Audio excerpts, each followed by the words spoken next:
ప్రొఫైల్‌లోన ఒక మంచి నినాదం కనిపిస్తదండి. Good health is the best insurance అని. ఏంటండి అసలు? అంటే ఒకటి మన చాలా వరకు ఆరోగ్యమే మహాభాగ్యం అనే వరకు మనం ఆగిపోయాం. దానికి ఎక్స్‌టెన్షన్‌లా కనిపిస్తది ఇది. See, ultimate, you can get anything for money and other things other than health. So, health is something which ఒకటి God has to give you that మనకి ఆ జీన్స్ ఇచ్చి ఉండాలి మీకు ఈ ప్రాబ్లం రాకుండా ఉండడానికి. Second thing is, you need to protect it. There are certain unmodifiable things. మన అంటే genes are unmodifiable. You as a person is unmodifiable. But ultimately, there are a lot of modifiable things in life for health especially. మన diet అవ్వచ్చు, మన physical fitness అవ్వచ్చు, మన stress levels కావచ్చు, or whatever. ఇవన్నీ streamline చేయకపోతే there is no health. When there is no health, there is no life. అంటే అందులో వచ్చిందే మీకు ఆ నినాదం. నేను ఇట్లా ఉండేవాడిని కాదు. ఈరోజు కొంచెం ఇంతకుముందు మనం చూస్తున్న దాంట్లో I would have then once realization వచ్చిన తర్వాత then what is the importance.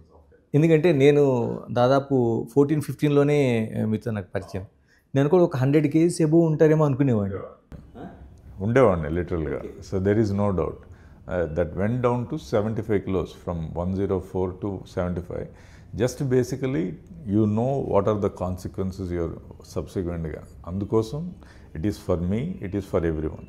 Doctor, దాదాపు మీరు చెప్తున్నట్టు 24 హాస్పిటల్స్, మీరు ఇచ్చిన ఇన్ఫర్మేషన్ దాదాపు 1 కోటి మందికి పైగా మీరు ట్రీట్ చేసినట్టు చాలా వరకు వివిధ ఏం చూస్తున్నారండి? అంటే ఈ 1 కోటి మందిలోన ఎటువంటి రోగాలను మనం చూస్తున్నాం? అంటే కొత్త రోగాలు ఉన్నాయా, పాతవే మళ్ళీ రిపీట్ అవుతున్నాయా జనాలకి, లేకపోతే ఇటువంటి మార్పులు మనకు కనిపిస్తున్నాయి? అంటే చిన్న విషయం కాదు. 1 కోటి మందిని అంటే హైదరాబాద్ మనకు 1,20,00,000 మంది జనాభా. అంటే ఆల్మోస్ట్ మీరు ఆ సంఖ్య తీసుకుంటే 1 కోటి మంది అంటే హైదరాబాద్ని ఒకసారి వడపోసినట్టు మీరు. అంటే స్పెసిఫిక్గా వచ్చేసి ఇంతకుముందు కొంచెం అంటే మన డిస్ట్రిక్ట్ హాస్పిటల్స్కి ఆర్ మనకి సిటీ బేస్డ్ హాస్పిటల్స్కి కొంత డిఫరెన్స్ ఉండేది. బట్ ఆ డిఫరెన్స్ వైడ్గా ఇప్పుడు తగ్గిపోయింది. ఆల్మోస్ట్ డిసీజ్ ప్యాటర్న్స్ సిమిలర్గానే ఉంటున్నాయి.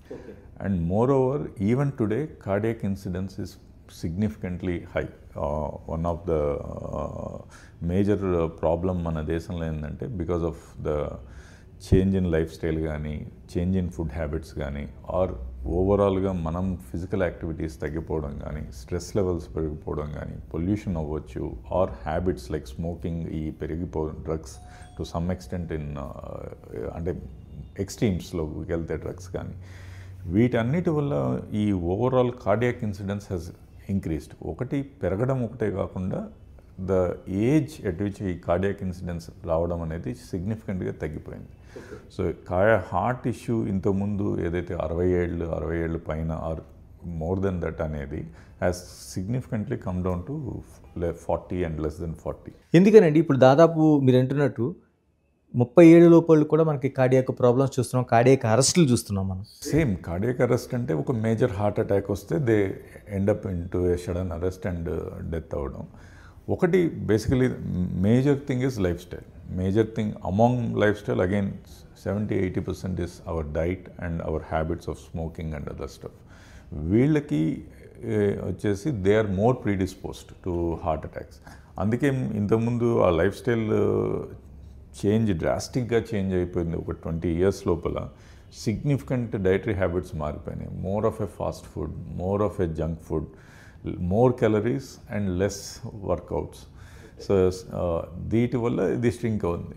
సో కార్డియాక్ ఇన్సిడెన్స్ తర్వాత చూసుకుంటే మనకి ఇప్పుడు క్యాన్సర్ అనేది is the next bigger thing which is happening.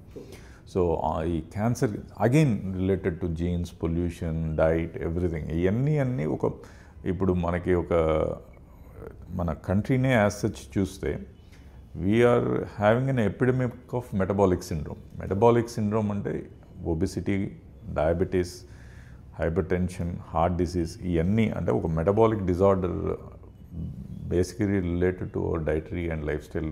దానివల్ల ఒక మెటబాలిక్ ఎపిడమిక్ ఉంది. దానివల్ల వచ్చే ఈ things diabetes and is equivalent to heart disease. అట్లనే అదర్ ప్రాబ్లమ్స్ ఆఫ్ దిస్ని కంట్రోల్ చేయాలంటే అట్లీస్ట్ ఇప్పుడు high educated people are upper economic socio economic వాళ్ళు, they automatically now they started realizing that ఇప్పుడు ఇంతకుముందు ఫుడ్ తినడమే లగ్జరీగా అనేది they started cutting down taking food. They are refining what to eat, how to eat, and అది super rich or rich people it has come. Slowly it is coming down to middle class. ఇవన్నీ కూడా western వాళ్ళు already adapt చేసుకొని modify చేసుకున్నారు. మనం స్లోగా inculcate చేసుకుంటున్నాం. It is coming. అంటే మనం